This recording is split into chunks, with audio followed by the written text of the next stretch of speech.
Sir ಮೊದಲಿಗೆ ನಿಮ್ಮಿಂದ ಪ್ರಾರಂಭ ಮಾಡ್ತೀನಿ. ಈಗ ಇಷ್ಟೆಲ್ಲ ಅವಘಡಗಳಾಗ್ತಾ ಇದೆ, ವ್ಯವಸ್ಥೆ ಸರಿ ಇಲ್ಲ ಅಂತ ಎಷ್ಟೋ ಜನ ಹೇಳ್ತಾ ಇದ್ದಾರೆ.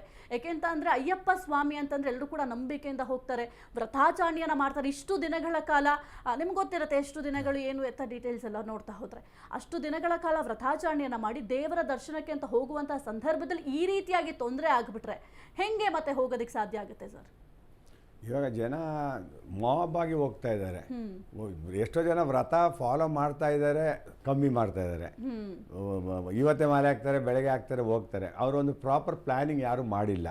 ಇನ್ನು ನೆಕ್ಸ್ಟ್ ಏನಂದರೆ ಈ ಮಾಬ್ ಬರೋಕ್ಕೆ ಕಾರಣ ಎಲ್ಲರೂ ವರ್ಚುವಲ್ ಟಿಕೆಟ್ ತಗೊಂಡಿಲ್ಲ, ಸ್ಪಾಟ್ ಬುಕ್ಕಿಂಗು ಡೈಲಿ 20,000 ಅಂತ ಗೌರ್ಮೆಂಟು ದೇವಸ್ಥಾನ ಡಿಪಾರ್ಟ್ಮೆಂಟ್ ಅವರು ಕೇರಳದವರು ಹೇಳಿದ್ದಾರೆ. ಬಟ್ 20,000ಗಿಂತ 60,000 50,000 ಜನ ಬರ್ತಾ ಇದ್ದಾರೆ. ಸೊ ಅವ್ರನ್ನ ಅಕಾಮಡೇಟ್ ಮಾಡಿದಾಗ ಏನಾಗುತ್ತೆ, ಇಲ್ಲಿ 70,000 ಜನನ ಇವರು ಬಿಡ್ತೀನಿ ಅಂತ ಹೇಳಿರೋದು. 70 ಜನನ ಆನ್ಲೈನ್ ಬುಕ್ಕಿಂಗ್ನಲ್ಲಿ, 20,000 ಸ್ಪಾಟ್ ಬುಕ್ಕಿಂಗಲ್ಲಿ. ಬಟ್ ಇವರೇ 40-50 ಆಗ್ತಾ ಇದ್ದಾರೆ. ಅಷ್ಟು ಜನನ ಕಂಟ್ರೋಲ್ ಮಾಡೋಕ್ಕೆ ಅಲ್ಲಿ ಪೊಲೀಸ್ ಇಲ್ಲ. ಅಷ್ಟು ಜನನ ಪೊಲೀಸಲ್ಲಿ ಇಡಬೇಕು ಅಂದರೆ ಡಿಪಾರ್ಟ್ಮೆಂಟ್ಗೆ ಅಲ್ಲಿ ಅವ್ರಿಗೆ ಮಲ್ಗೋಕ್ಕೆ ಜಾಗ ಇಲ್ಲ, ಪೊಲೀಸ್ನವ್ರಿಗೆ ಊಟದ ವ್ಯವಸ್ಥೆಗಳಿಲ್ಲ. ಸೊ ಲಾಸ್ಟ್ ಇಯರು ಜನ ಸ್ಟ್ರೀಮ್ ಲೈನಾಗಿ ಕರೆಕ್ಟಾಗಿ ಬಂದಿದ್ದರು. ಆವಾಗ ಸಿಸ್ಟಮ್ ಈ ಥರ ಸ್ಟ್ಯಾಂಪೇಡ್ ಈ ಥರ ಪ್ರಾಬ್ಲಮ್ಮೇ ಆಗಿಲ್ಲ. ಲಾಸ್ಟ್ ಟೈಮ್ ನಾವೆಲ್ಲ ಹೋಗಿದ್ದೀವಿ, 8 ಟ್ರಿಪ್ ಹೋಗಿದ್ದಾಗಲೂ ನಮ್ಗೆ ಏನು ಪ್ರಾಬ್ಲಮ್ ಇಲ್ಲ. ಈ ಟೈಮು ಪಂಪಾದಲ್ಲೇ ಬ್ಲಾಕ್ ಮಾಡ್ತಾ ಇದ್ದಾರೆ, ಅದು ಅನ್ನೆಸೆಸರಿ ಬ್ಲಾಕ್ ಮಾಡ್ತಾ ಇದ್ದಾರೆ ಪಿಲಿಗ್ರಿಮ್ಸ್ನ ಪೊಲೀಸ್ನವರು. ಸನ್ನಿಧಾನದಲ್ಲಿ ಜನ ಇಲ್ಲ, ಆಮೇಲೆ ಬಸ್ ಫೆಸಿಲಿಟಿ ಇಲ್ಲ. ನೆಲಕಲ್ಲಿನಲ್ಲಂತೂ ಜನ ಅಂತೂ ಪರದಾಡ್ತಾ ಇದ್ದಾರೆ. ರಾತ್ರಿ ಮಿಡ್ ನೈಟಲ್ಲಿ ಬರೋದೆಲ್ಲ ಜಾಸ್ತಿ, 9-10 ಗಂಟೆಗೆ ರಾತ್ರಿ ಬಸ್ ಹಿಡಿದು ಬಿಡಲ್ಲ. ಅಲ್ಲಿ ಬಸ್ಗಳಿಲ್ಲ. ಒಂದು ಬಸ್ ಬರುತ್ತೆ, 250 ಜನ ಇರ್ತಾರೆ. ಎಲ್ಲ ಈ ತಲೆ ಮೇಲೆ ಇರುಮುಡಿ ಇರುತ್ತೆ, ಅವ್ರ ಲಗೇಜ್ ಇರುತ್ತೆ. ಸೊ ಇದು ಹೊಡೆದಾಟ, ಒಬ್ರು ಕನ್ನಡಕ ಬಿದ್ದೋಗುತ್ತೆ, ಅವ್ರ ಮೇಲೆ ಬೀಳ್ತಾರೆ. ಇದನ್ನೆಲ್ಲ ವ್ಯವಸ್ಥೆ ಬಸ್ಸುಗಳನ್ನ ಲೈನಾಗಿ ನಿಲ್ಲಿಸೋದಿಲ್ಲ. ಬೇರೆ ನಮ್ಮ ಜಾತ್ರೆಗಳಲ್ಲಿ ಗಾಡಿಗಳನ್ನ ಲೈನಾಗಿ ನಿಲ್ಲಿಸಿರ್ತಾರೆ. ಇಲ್ಲಿ ಹಂಗಲ್ಲ, 250 ಜನ ಇದೆ, ಒಂದು ಬಸ್ ಬರ್ತದೆ. ಆ ಬಸ್ ಫುಲ್ಲಾಗಿ ಹೋಗಿದ ನಂತರನೇ ನೆಕ್ಸ್ಟ್ ಬಸ್ಗೆ ಡೋರ್ ತೆಗೆಯೋದವರು.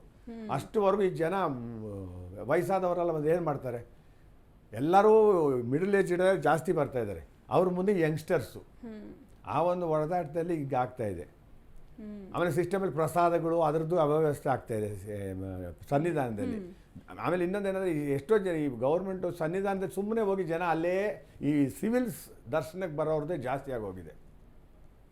ಅವ್ರೇನಾಗ್ತಾ ಇದೆ, ಇರುಮುಡಿ ಅವ್ರ ಜೊತೆ ಕೊಲೈಡ್ ಆಗ್ತಾ ಇದ್ದಾರೆ. ಆ್ಯಕ್ಚುಲಿ ಇರುಮುಡಿ ಅವ್ರಿಗೆ ಫಸ್ಟ್ ನಾವು ಪ್ರಿಫರೆನ್ಸ್ ಕೊಡಬೇಕು.